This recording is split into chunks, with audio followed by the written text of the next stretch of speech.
Miss I, what's your Valentine's be like this coming Feb 14? Nice, good, happy.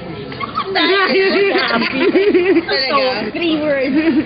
Nice, good, happy. So finally, nakahanap ko na ulit yung kaligayahan ng puso ko.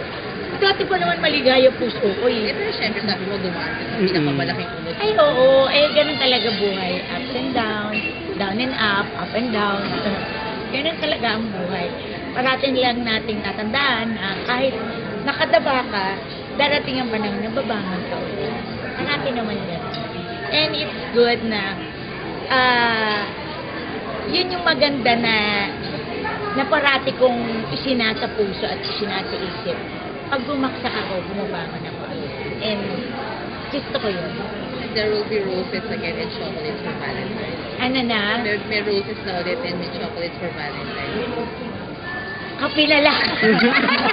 Kapi na lang magkapi tayo para wala na nervyos ko. Ano na ba yung ano mo sa romance o sa mga ganitong Hindi na. Ayoko na lang Over ka na. pag-usapan yung love life.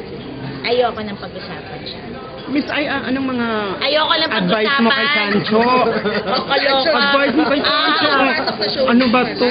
Wala.